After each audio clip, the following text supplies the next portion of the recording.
गुरुदेव प्रत्येक बार गुरुदेव के पास आने से पूर्व मन में ढेर सारे आध्यात्मिक सांसारिक प्रश्न होते हैं, परंतु गुरुदेव के सम्मुख होने पर सभी प्रश्न मन से गायब हो जाते हैं एवं उनके समाधान भी शीघ्रता से हो जाते हैं।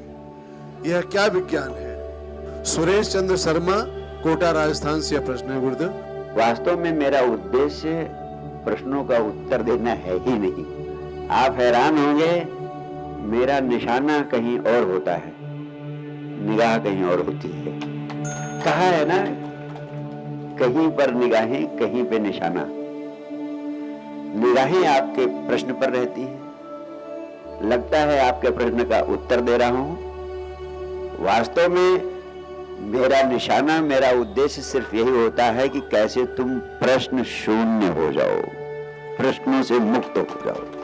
प्रश्न वास्तव में पैदा होते हैं तुम्हारी बुद्धि के कारण। प्रश्न पैदा होते हैं इसलिए कि तर्क बुद्धि 24 घंटे तुम्हें आंदोलित किए रहती है। तुम्हारे जीवन के 3 तल हैं, एक बुद्धि का तल है, एक हृदय का तल है और तीसरा आत्मा का तल है। अध्यात्म का अर्थ है एक यात्रा जो बुद्धि से हृदय की ओर, हृदय से आत्मा की ओर ले जाए। तुम्हारा जीवन इतना सांसारिक हो गया है कि तुम जिंदगी की सभी काम, चाहे वो बुद्धि के तल के काम हो, चाहे हृदय के तल के काम हो, चाहे आत्मा के तल के काम हो, सारे काम तुम बुद्धि से करने लगे हो। इसीलिए 21वीं सदी को कहते हैं बुद्धि प्रधान सदी। आज का आदमी बुद्धि प्रधान हो गया है। वो सारे काम, हृदय के भी काम बुद्धि से, आत्मा के भी काम बुद्धि से करता है।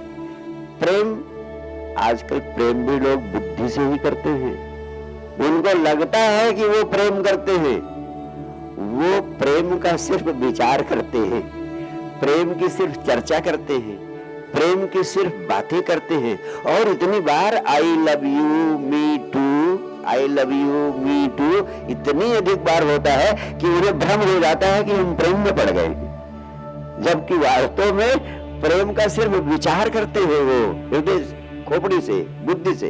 प्रेम तो हृदय से होता है, जिसके लिए शब्दों की जरूरत ही नहीं होती। लेकिन आज अगर आई लव यू ना कहा जाए तो प्रेम पता ही न चले किसी को, और वास्तव में प्रेम हो जाए तो शब्दों को शब्दों में व्यक्त करने की आवश्यकता ही न पड़े। तो आप 24 घंटे बुद्धि में भरे रहते हो, बुद्धि, तुम्हारी चेतना बुद्धि पर केंद्रित रहती है, इसलिए तमाम सारे प्रश्न उठते हैं शर्मा जी। लेकिन जब मेरे सामने आते हो तो तुम्हारा हृदय पक्ष सक्रिय हो जाता है। गुरु का प्रेम, जहां तुम 24 घंटे रहते हो बुद्धि के तल पर, वहां से डगमगाने लगते हैं तुम्हारे पैर। गुरु का प्रेम तुम्हें हृदय के तल पर ला देता है तो तुम्हारी बुद्धि के प्रश्न छीण हो जाते हैं, खत्म हो जाते हैं, वो सक्रिय नहीं रह पाते। इसलिए जैसे तुम आग के पास जाते हो तो आग से प्रार्थना नहीं करते हो कि मुझे आंच दो, आग से आंच अपने आप मिल जाती। जब मेरे पास आते हो, सदगुरु ज्वलंत अग्नि है, जलती हुई आग है सदगुरु, उसके पास तुम पहुंचते हो तो तुम्हारा हृदय पक्ष, हृदय का तल सक्रिय होने लगता है, बुद्धि का तल क्षीण होने लगता है, ढीला पड़ने लगता है। जब बुद्धि का तल ढीला पड़ता है तो प्रश्न तुम्हारे गिरने लगते हैं, तुम निष्प्रश्न होने लगते हो। जिस अवस्था में तुम्हें होना चाहिए उस अवस्था में हो जाते हो, कम से कम उतनी देर जितनी देर मेरे पास होते हो। मैं चाहता हूं जब मेरे पास ना रहो तब भी उसी अवस्था में बने रहो, और आपकी बहुत संभावना है शर्मा जी। ये शुभ लक्षण है जो आपके भीतर उठ रहे हैं, जो आपके अनुभव में आ रहे हैं, शुभ लक्षण है। शीघ्र ही आप उस परम उपलब्धि को हासिल करेंगे जिस दिशा में आप सक्रिय हो गए हैं। बहुत बहुत प्यार, बहुत बहुत आशीर्वाद आप सबको। Thank you.